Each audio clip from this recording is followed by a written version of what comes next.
This 1858 plantation portrait looks peaceful, until experts discovered what the enslaved girl was hiding in her hands. The photograph arrived at the Smithsonian's National Museum of African American History and Culture on a cold morning in February 2024, part of an estate donation from a family in Connecticut. Dr. Jennifer Williams, a curator specializing in antebellum photography, carefully removed the daguerreotype from its protective case. The image showed a white family posed on the veranda of what appeared to be a substantial plantation house. A man and woman seated in ornate chairs, 3 children arranged around them, all dressed in their finest clothing. The year 1858 was inscribed on the brass plate beneath the image. Behind the family, standing in careful formation, were 6 enslaved people. This wasn't unusual. Many plantation owners had included enslaved workers in formal portraits as displays of wealth and property. What caught Jennifer's attention was the clarity of the image. Daguerreotypes from this period were often sharp, capturing details that later photographic processes would miss.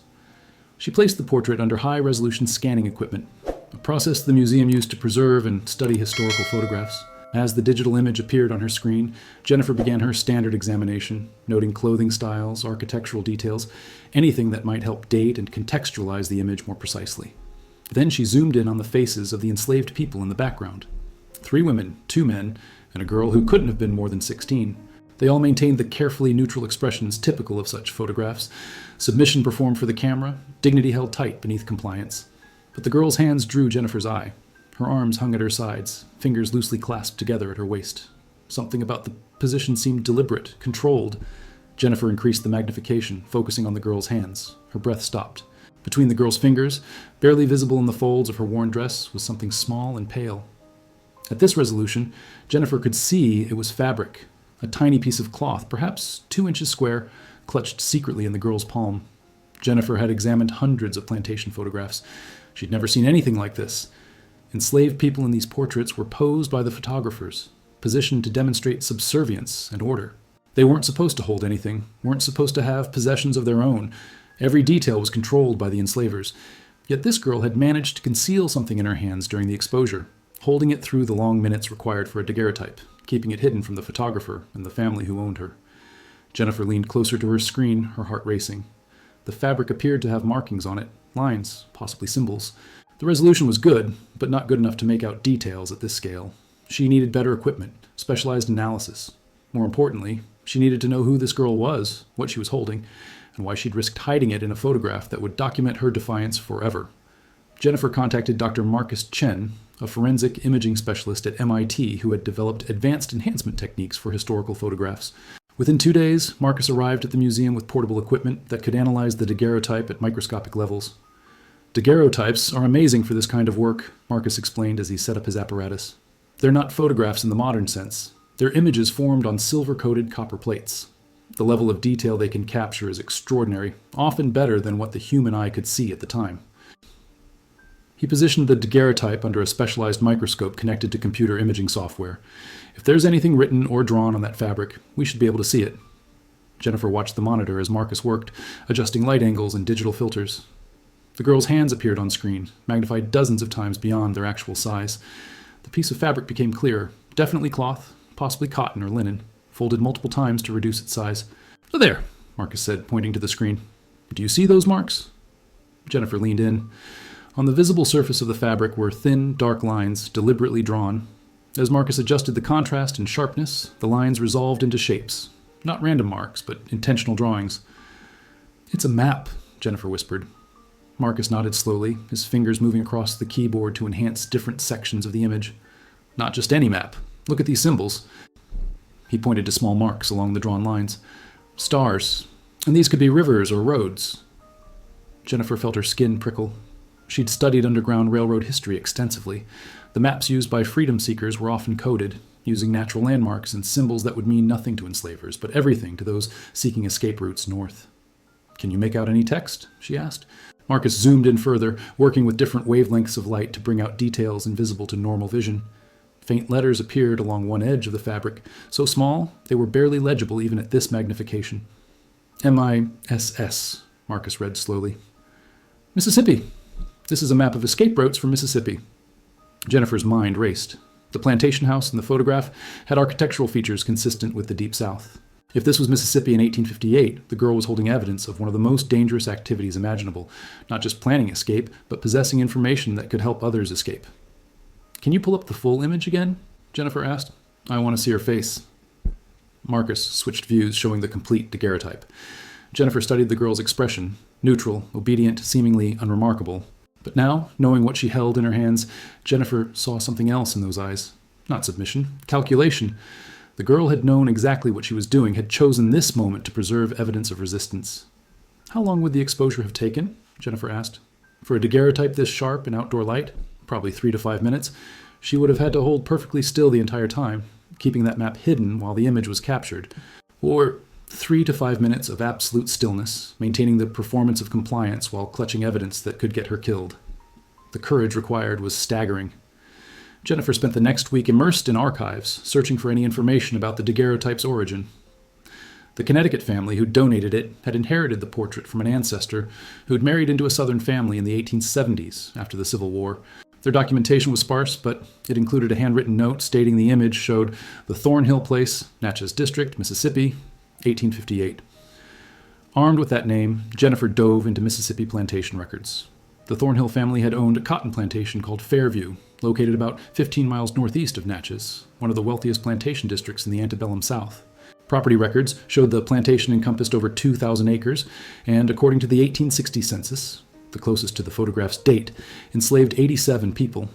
Jennifer found the family in the photograph: Robert Thornhill, age 42, his wife Margaret, age 38, and their children: Robert Jr., 16, Elizabeth and 14, and young William, 8. Robert Thornhill had been a prosperous cotton merchant as well as a planter, with business connections throughout the South and in New Orleans. But finding information about the enslaved people in the photograph proved far more difficult. Slave schedules from the 1860 census listed enslaved people by age, gender, and color only. No names, no identities. The Thornhill plantation's schedule showed several teenage girls who could have been the one in the photograph. Jennifer reached out to Dr. Angela Moore, a historian at Jackson State University who specialized in Mississippi slavery and had compiled extensive databases of enslaved people's lives pieced together from fragmentary sources: sale records, plantation journals, church records, and post-emancipation testimonies. They met via video call, Jennifer sharing the enhanced images of the daguerreotype. Angela studied the girl's face carefully, then examined the background details. "Fairview Plantation?" Angela said thoughtfully. "I know it.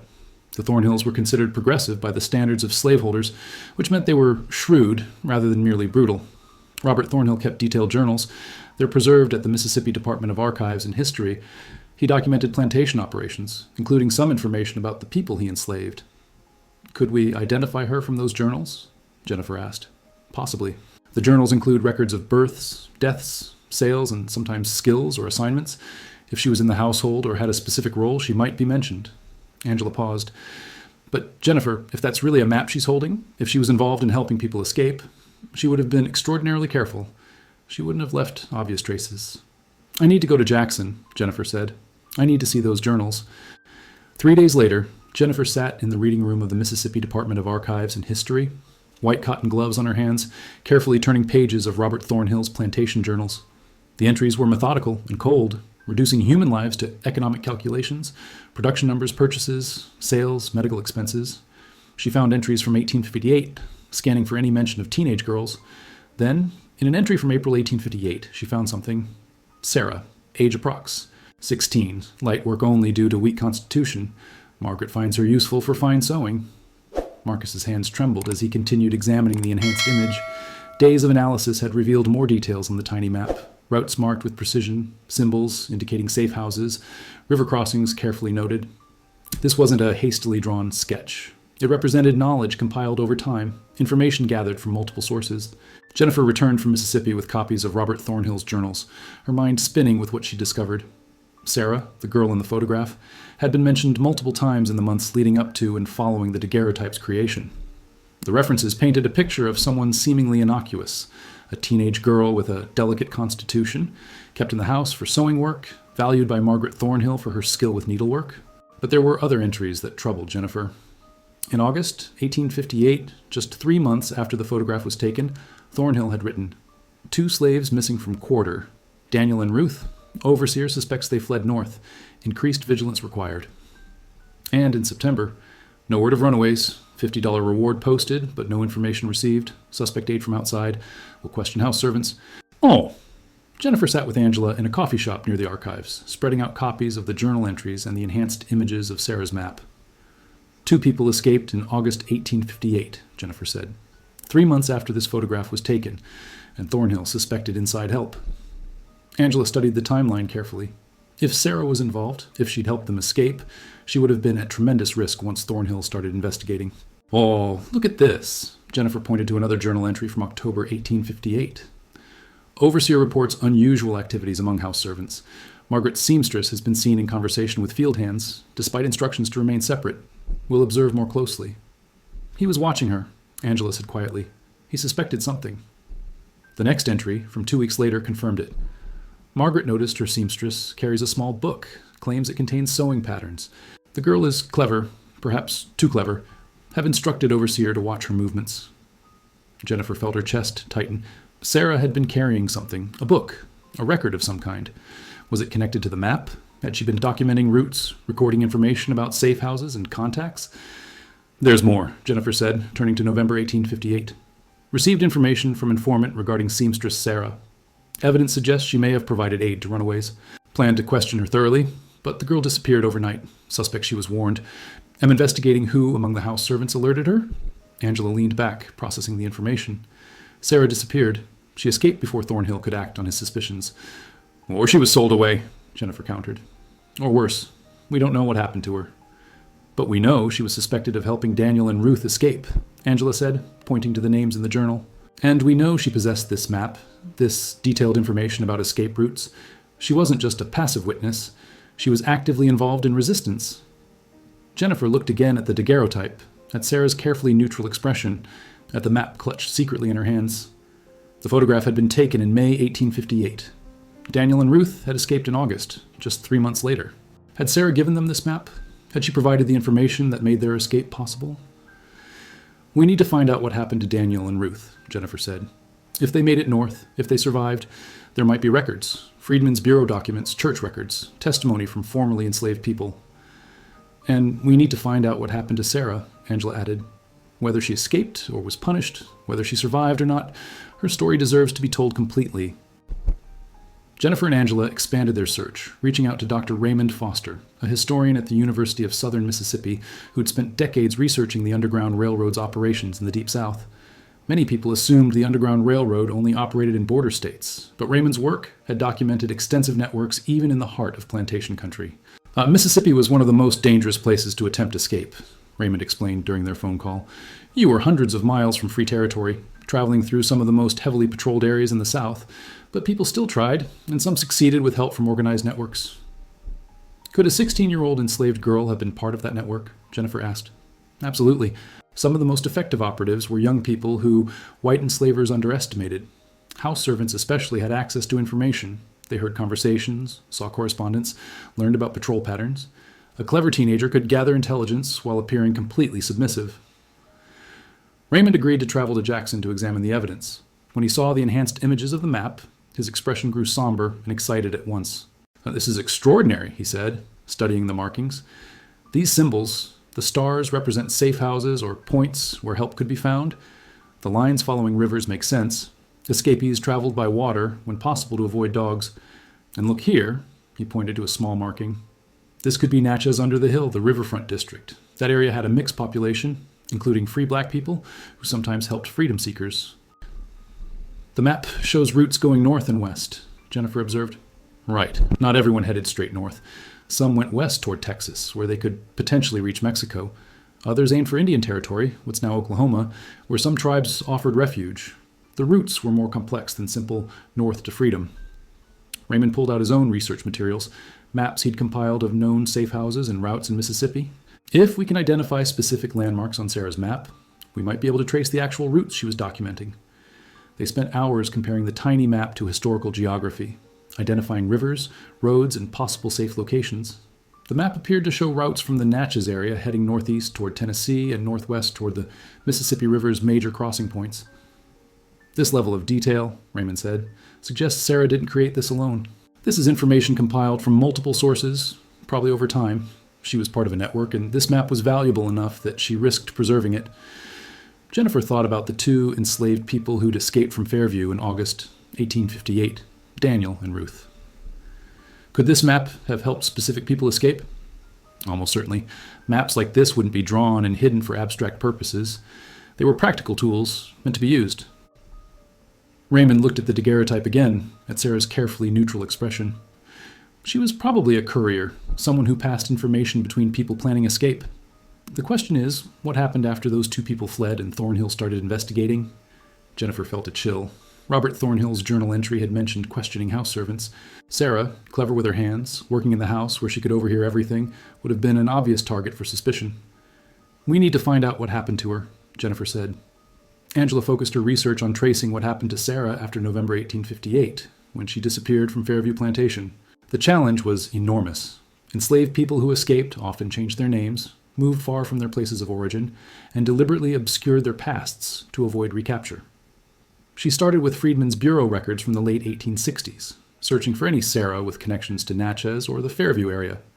The Bureau had registered thousands of formerly enslaved people after the Civil War, helping them legalize marriages, locate family members, and secure employment. After days of searching, Angela found something promising. A marriage record from 1866, registered in Natchez. A woman named Sarah had married a man named Daniel.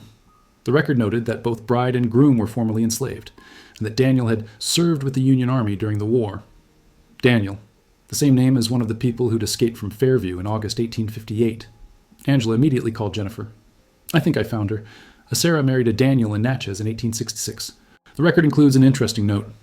Bride and groom reunited after long separation, having fled bondage separately and found each other in freedom." Jennifer felt her heart race. They were separated when they escaped, but they found each other again after the war. "It fits the timeline," Angela said.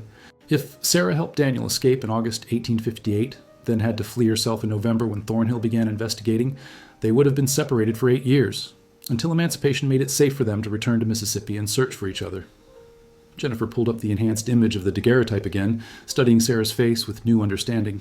She'd been 16 years old in this photograph, holding evidence of her resistance, perhaps already planning to help Daniel and Ruth escape. Within months, she'd have to flee herself, leaving behind everything she knew. Raymond joined their investigation, searching northern records for evidence of Sarah's journey. He found a letter in the archives of an Ohio Quaker meeting, dated 1859, describing assistance provided to freedom seekers. The letter mentioned, "A young woman of perhaps 17 years who gave her name as S. arrived in desperate condition, having traveled through Kentucky. She possessed valuable knowledge of routes and had aided others in escape, making her flight necessary when discovery seemed imminent." The description fit. Sarah would have been 17 in 1859. The reference to valuable knowledge of routes matched what they knew about the map, and the mention of discovery being imminent aligned with Thornhill's journal entries about investigating her. "She made it to Ohio," Jennifer said. "But how did she get from Mississippi to Ohio? That's hundreds of miles through slave territory." "The same routes she'd been documenting," Raymond suggested. "She would have known the safe houses, the contacts, the river crossings, the map she preserved. She used it herself." Angela found additional traces. A mention in a Detroit church record from 1860 of a young woman named Sarah who worked as a seamstress. Her skill with needlework, documented in Thornhill's journals, would have traveled with her.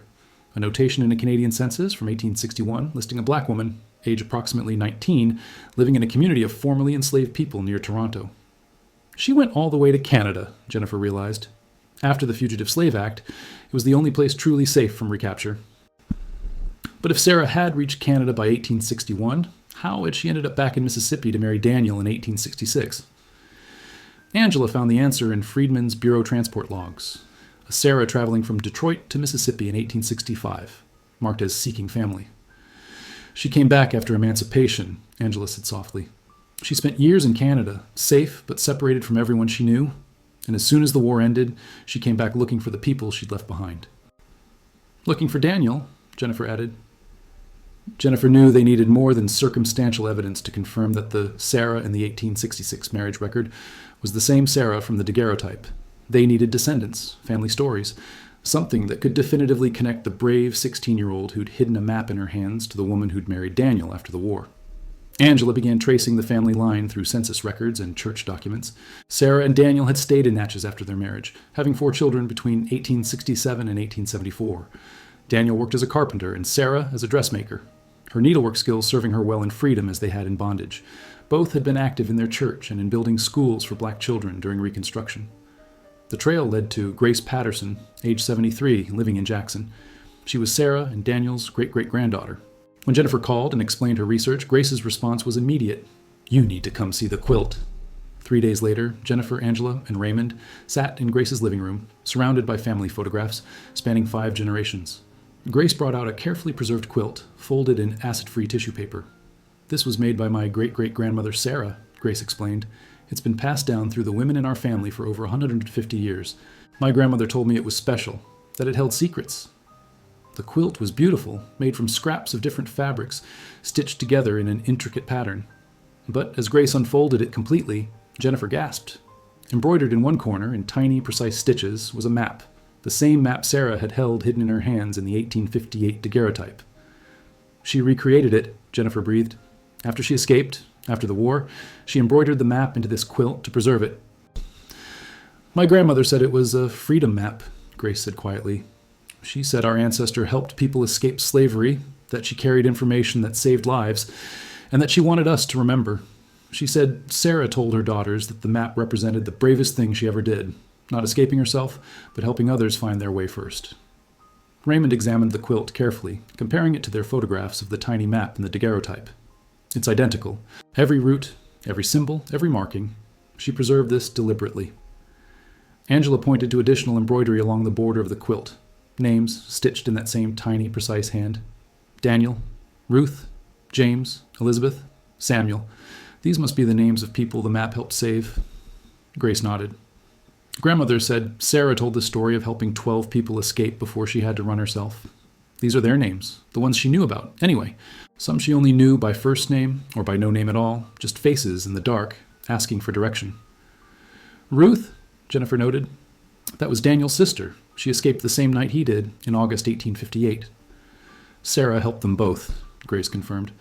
"According to the family story, Sarah and Daniel had been planning to marry, as much as enslaved people could plan anything. But when Daniel and Ruth's escape was discovered, Sarah knew she'd be suspected. She stayed quiet for 3 months, trying to deflect suspicion, but eventually had to flee too." "They were separated for 8 years, Angela said softly. 8 years, Grace confirmed. "Sarah made it to Canada. Daniel joined the Union Army and fought in the war. After emancipation, Sarah came back looking for him, not even knowing if he'd survived." Grace opened a small wooden box, revealing a piece of yellowed cloth, folded many times. "This is the original," she said reverently. "The actual map Sarah held in that photograph." Jennifer's hands trembled as Grace carefully unfolded the fabric. It was fragile, the markings faded but still visible. The same map from the daguerreotype, the same map embroidered on the quilt. The actual artifact, preserved for over 160 years. "How did she keep it?" Raymond asked. "If she escaped through hundreds of miles of dangerous territory, how did she protect something so small and so incriminating?" "Grandmother said Sarah hid it in her hair," Grace explained. "She wore her hair wrapped, like many enslaved women did, and she kept the map folded tiny and tucked into the wrapping. She carried it all the way to Canada and kept it her whole life." Jennifer studied the tiny map under magnification, seeing details that hadn't been visible even in the enhanced daguerreotype images. There were additional markings on the reverse side. More routes, more safe houses, information compiled over years. "This wasn't created quickly," she observed. "Sarah must have been gathering this information for a long time, probably from multiple sources." Grace pulled out another family treasure, a small notebook, its pages filled with what appeared to be sewing patterns and measurements. "Sarah kept this too. Look closely at the notations." Jennifer examined the pages. Among the legitimate sewing notes were coded entries. 12 miles to the crossing, wait for the quarter moon, follow the owl's call. Instructions for escape, disguised as seamstress records. "She was documenting everything," Angela said with awe. Under the guise of her work, she was creating a manual for freedom. Raymond photographed each page carefully. "This is extraordinary historical evidence. It shows sophisticated intelligence gathering and information management under conditions of extreme surveillance." Grace shared more family stories. Sarah and Daniel had lived together for 42 years after their marriage, until Daniel's death in 1908. Sarah lived until 1915, reaching the age of 73. She'd raised her children, worked as a respected dressmaker, and remained active in her church and community. She never spoke publicly about her role in the Underground Railroad. Grace said, "It was too dangerous, even after slavery ended. There were people who would have harmed her for what she'd done. But she told her daughters, and they told their daughters, and the story has been passed down. She wanted it remembered, Jennifer said. That's why she preserved the map, why she embroidered it on the quilt, why she kept the notebook. She wanted future generations to know. Grace nodded, tears in her eyes. She wanted us to know that we come from people who fought back, who resisted, who helped each other. That even in the worst circumstances, our ancestors found ways to claim their humanity and fight for freedom. Jennifer looked at the collection of artifacts spread across Grace's table. The daguerreotype, the quilt, the original map, the coded notebook. Together they told a story of remarkable courage and resistance. We need to tell the story, Jennifer said. With your permission, we need to share Sarah's courage with the world. Grace smiled through her tears. That's exactly what she would have wanted. She preserved all this evidence so that someday someone would understand what she did. You're fulfilling her hope. The Smithsonian prepared a comprehensive exhibition centered on Sarah's story, but Jennifer insisted it needed to be more than just one person's tale. Sarah had been part of a network, and that collective resistance deserved recognition. Angela traced the other names embroidered on Sarah's quilt. Ruth, Daniel's sister, had made it to Canada with him and eventually married there, raising 6 children in freedom. Samuel had settled in Toronto, where his descendants still lived. Elizabeth had reached Ohio and later testified about her escape, her words published in abolitionist newspapers. Each person Sarah had helped represented not just one life saved, but entire families eventually lived in freedom. Raymond calculated that the 12 people Sarah directly assisted had produced hundreds of descendants over the generations, all owing their existence in part to a 16-year-old girl's courage. The exhibition opened in June 2024 to overwhelming response. The daguerreotype was displayed with the enhanced images showing the map in Sarah's hands. Beside it was the original map, preserved in climate-controlled glass, and the quilt with its embroidered recreation. Sarah's coded notebook was there too, its pages revealing the intelligence work she'd conducted under the guise of seamstress duties. But Jennifer had insisted on including another element, a wall honoring the people who'd made Sarah's resistance possible. There was information about the network members who'd compiled the routes she documented, about the free black people and white abolitionists who'd operated safe houses, about the people like Sarah who'd gathered and passed information at tremendous personal risk. One name stood out, Martha, a woman who'd worked in the Fairview kitchen. Grace had shared a family story about Martha, warning Sarah that Thornhill planned to question her, giving Sarah time to escape. Martha had been sold away 3 months later, separated from her own children as punishment for her suspected role in helping Sarah flee. We don't know what happened to Martha after that, Angela had said during the exhibition's preparation. She disappears from records, but her sacrifice made Sarah's survival possible. Jennifer had pushed to include Martha's story, and they'd succeeded in tracing her through fragmentary records. Martha had survived, had searched for her children after emancipation, and, miraculously, had found them in 1869, reuniting after a decade of forced separation. She got them back, Grace had said when they discovered this. After what she sacrificed for Sarah, she got her own family back. The exhibition drew thousands of visitors in its first months. School groups came, descendants of formerly enslaved people came, historians came. People stood before the daguerreotype, looking at Sarah's carefully neutral expression, understanding now what defiance and courage looked like under oppression. Media coverage was extensive. The story resonated because it challenged simplified narratives about slavery and resistance. Sarah hadn't been rescued by outside abolitionists. She'd been an active agent in her own liberation and the liberation of others.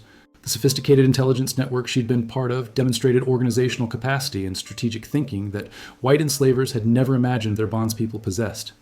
Grace attended the opening with 24 family members, representing 4 generations of Sarah's descendants. They stood together before the display, honoring an ancestor whose courage had made their existence possible. This is what she wanted, Grace said during a panel discussion at the museum. Not glory for herself, but recognition that enslaved people fought back, that we resisted, that we were never just passive victims waiting to be saved. 6 months after the exhibition opened, its impact continued to spread. Jennifer received emails from across the country, people whose family stories mentioned similar acts of resistance, artifacts that might contain hidden evidence, questions about ancestors who disappeared from plantation records. A woman from Georgia contacted the museum, saying her great-great-grandmother had been a seamstress, and family stories suggested she'd encoded information in her needlework. Could the researchers help investigate? A man from Alabama had a quilt his family believed contained a map, though they'd never been able to confirm it. Could the Smithsonian's imaging technology reveal what might be hidden? Each inquiry represented another potential thread in the vast network of resistance that had operated throughout the enslaved South. Jennifer, Angela, and Raymond found themselves coordinating a grassroots historical investigation, working with descendants and local historians to uncover evidence that had been hiding in plain sight for over a century and a half. The museum created an online database where people could submit family stories and artifacts. Within months, over 300 submissions had been received. Not all would be verifiable, but many were. Together, they painted a picture of organized, sophisticated resistance far more extensive than previously documented. Raymond published a comprehensive study analyzing Sarah's network and its implications. This wasn't isolated heroism, he wrote. It was systematic, organized resistance requiring intelligence gathering, secure communication, strategic planning, and risk management. Enslaved people created parallel information systems that operated within and against the surveillance designed to prevent exactly such organization. The study sparked debates about how slavery's history should be taught, not just as a system of oppression, but as a system constantly challenged by those trapped within it. For Grace and Sarah's other descendants, the impact was deeply personal. A family reunion was held, bringing together descendants of Sarah, Daniel, Ruth, and several of the other people Sarah had helped escape. Over 70 people attended, representing 12 families whose ancestors had been connected by courage and resistance. Grace commissioned a new quilt, incorporating fabric pieces donated by each descendant family. The center featured a reproduction of Sarah's map, embroidered in tiny stitches like the original. "This is for the next generation," Grace explained at its unveiling. "So they know where they come from, so they understand their existence is the result of impossible courage." Jennifer completed a book documenting the full story. Hidden in her hands, Sarah's map and the Underground Railroad in the Deep South. It became required reading in many schools, changing how students learned about slavery and resistance. 5 years after the daguerreotype first arrived at the museum, Jennifer stood in the expanded permanent exhibition. Sarah's portrait still held the place of honor, the seemingly powerless girl who'd actually been clutching evidence of organized resistance and extraordinary agency. Grace brought her newest great-grandchild, another Sarah, to see the exhibition. She held the baby before the daguerreotype and whispering, "This is where you come from people who were told they were nothing but refused to believe it." Jennifer watched from across the gallery, thinking about that moment in 1858 when 16-year-old Sarah had stood for that portrait. She'd hidden her map, not just to protect it, but to preserve it, to ensure that someday someone would see what she'd done. That hope had been fulfilled. Sarah's courage was now known, celebrated, studied. Her map had led people to freedom then, and inspired understanding now. The photograph that seemed peaceful at first glance had become evidence of resistance that no system of oppression could fully suppress. The girl in the 1858 photograph had won, not just by surviving, but by making sure her resistance would outlive slavery itself, reaching across generations to tell a truth that needed telling. Even in the darkest moments, people resist. They help each other. They fight for freedom. And sometimes they hide evidence of that fight in places no one thinks to look, in hands that appear empty but actually hold the world.